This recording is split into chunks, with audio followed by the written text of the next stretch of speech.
রাজধানীর মোহাম্মদপুর এলাকা, যেখানকার আইনশৃঙ্খলা পরিস্থিতি নিয়ে বাসিন্দাদের শিরদাঁড়ায় ভয় আর আতঙ্ক দানা বেঁধেছে। হঠাৎ গভীর রাতে ঘটে গেল এক শিহরণ জাগানো ঘটনা। বাসায় ফেরার পথে একই পরিবারের 7 সদস্যের উপর চালানো হয়েছে বর্বরচিত ও সংঘবদ্ধ হামলা। লোহার রড, ধারালো অস্ত্র আর বেল্ট নিয়ে হায়নার মতো ঝাঁপিয়ে পড়েছিল হামলাকারীরা। 31 জুলাই গভীর রাতে এই ঘটনায় পুরো এলাকায় চরম আতঙ্ক ছড়িয়ে পড়ে।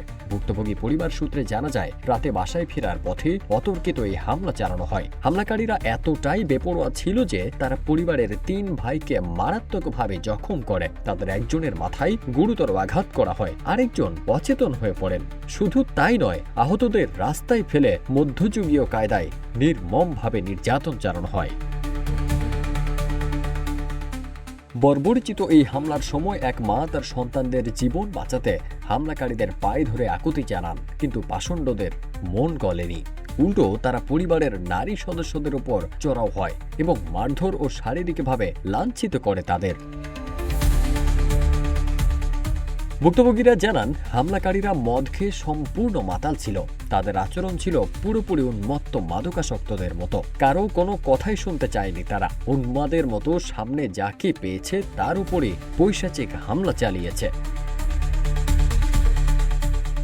এই নৃশংস ঘটনার পরপরই আহতদের দ্রুত উদ্ধার করে হাসপাতালে ভর্তি করা হয়। একটি মামলা দায়ের করা হয় মোহাম্মদপুর থানায়। ভুক্তভোগী পরিবার জানিয়েছে, দ্রুত আসামিদের গ্রেপ্তার করে তাদের দৃষ্টান্তমূলক এমন শাস্তি দিতে হবে যেন পরবর্তীতে কারো গায়ে হাত তোলার কথাও কল্পনা করতে ভয় পায় তারা। সাম্প্রতিক মাসগুলোতে মোহাম্মদপুরে ধারালো অস্ত্রের মহড়া, ছিনতাই এবং সংঘবদ্ধ সহিংসতার ঘটনা যেন নিয়মিত ঘটনায় রূপ নিয়েছে। একের পর এক এমন লোমহর্ষক অপরাধের ঘটনায় স্থানীয় বাসিন্দাদের নিরাপত্তা নিয়ে উদ্বেগ এখন চরমে।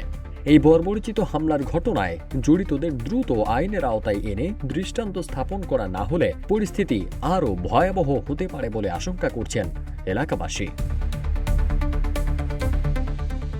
ফারদিন সানি, রূপালী বাংলাদেশ।